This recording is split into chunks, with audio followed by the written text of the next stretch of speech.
What is it, Daddy? It's a guitar. What is it? What is it? Oh, like a TSA case. Ooh, nice. Do you have more TSA cases in there?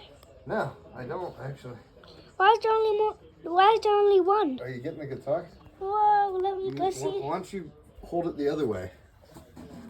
This way. What's up, everyone? This is Drew with What's for Dinner, of course.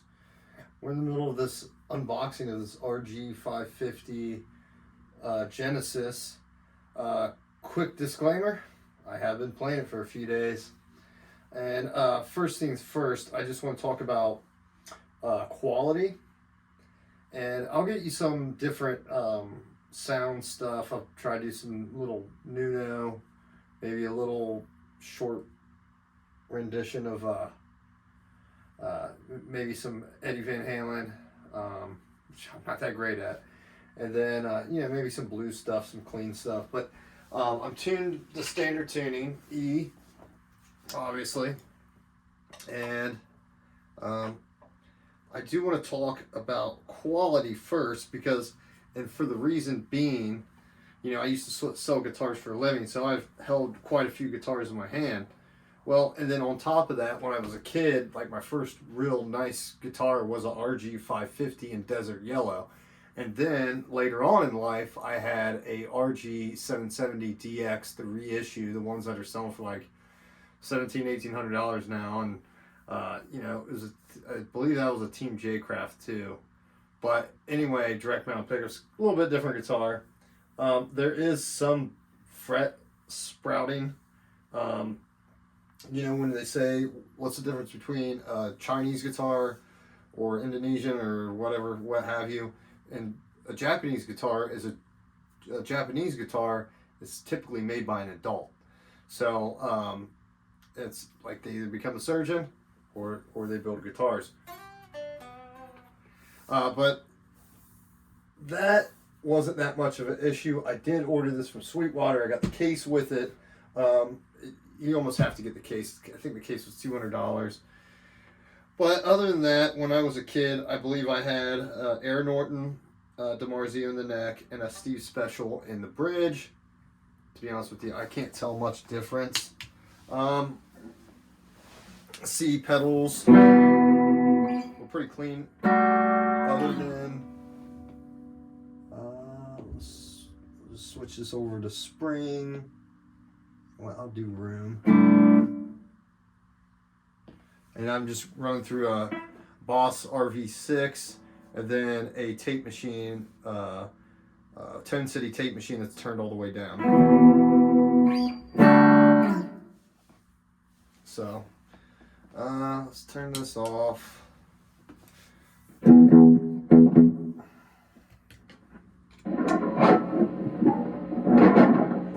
Playing through a Fender Champion 600, 5-watt, obviously.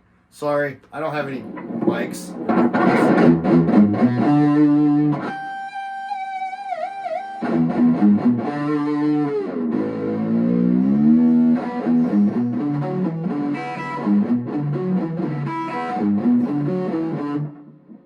love it. The guitar over here is going nuts. It's really not throwing air.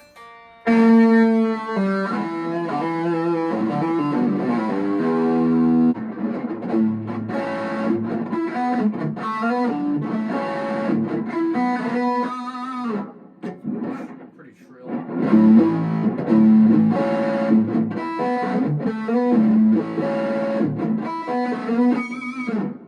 Losing my mind. Okay. We'll go back into some hot stuff. Some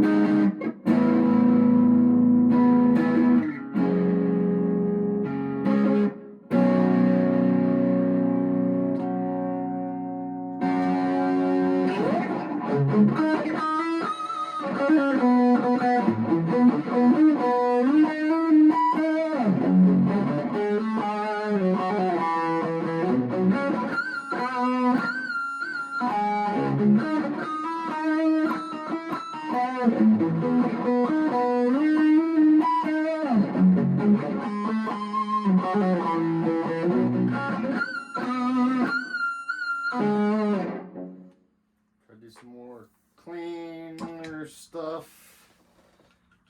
Put that on.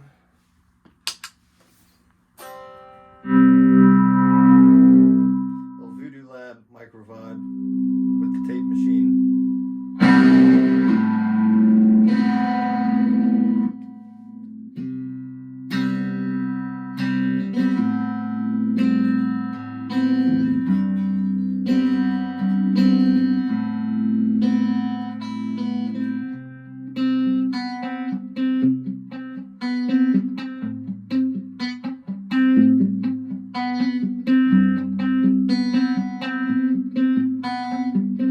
Jesus. Well, anyway, just to put it blunt and plainly, this guitar, I have a lot of typical traditional Stratocasters, and I haven't had a guitar with a Floyd Rose, licensed Floyd Rose, whatever you want to call it, in a very, very long time. So this guitar for me is tons of fun to play. I've played this guitar more this year since I've just got it. Earlier in the week, but I was working, obviously. I've played it more since then than I've played pretty much all my guitars so far. And if you've seen my previous video of that Ibanez Classical, I did end up sending it back. It was pretty anemic. And then there was also a Buzz, and I believe it had a spruce top, but there was a Buzz that was under, it was on the soundboard, but it was by the bridge, but it's like the bridge was whatever. So, you know, I was looking at DiMarzio pickups last night, and I probably won't change anything. We're going to the bridge.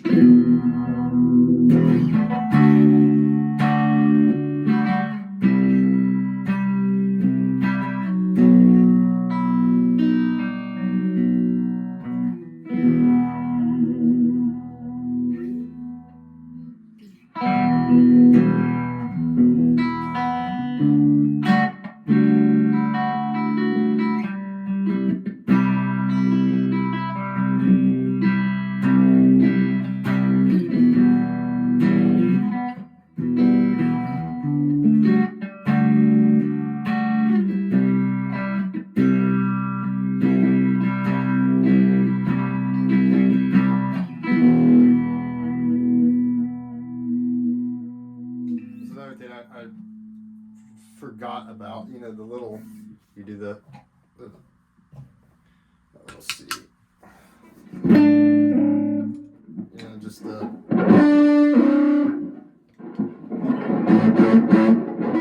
little tricks.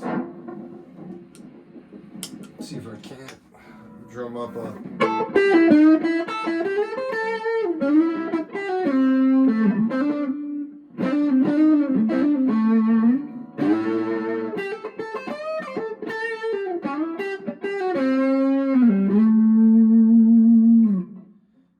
Again, this is a big game changer for me. I would say the quality compared to original one, which your frets are going to be all wore out anyway, if anybody actually played it. And then even if you had one that's not refretted, you're not going to want to refret it anyway. But definitely, I say for the quality, this is, I would say if the quality of original MIJ RG 550 or even, like I said, that Team J Craft RG 770 DX, say their quality is a 10, I would say this is a 9. And that's not really any knock on anything. I think these were on back order, and I think they were on a super rush to get them out. I did let it acclimate to the environment, the box itself, which you should do for 24 hours before even taking it out. And actually, I forgot about it for a day. So, you know, if that tells you anything, it was later in the day when I actually ended up taking it out of the box. But yeah, there'll be more videos like this to come. You know, I'm going to have to order a bunch of new Jazz 3 picks because I don't have a bunch of them. I don't think, obviously, you don't know where they would go. But But what I'm going to do too is how I used to do Floyd Rose and Floyd Rose setups, or double locking, single locking, doesn't matter. I'm going to reverse my strings.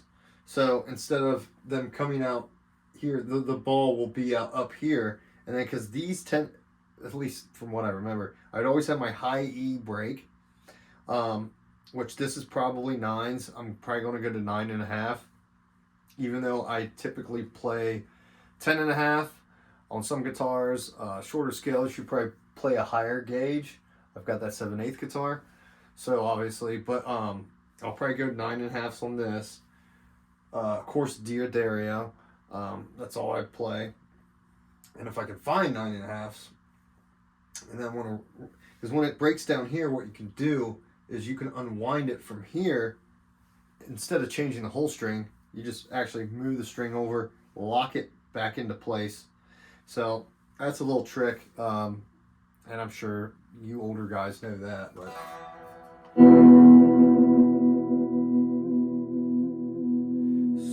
super fun. You know, my son's never seen one of these. He wanted me to get the Desert Yellow, but he didn't know that this was a whammy bar, because on my traditional Strats and stuff, I could go for a hardtail, but I never use them. I mean, maybe if you're playing Hendrix, but that's just me. Let's see.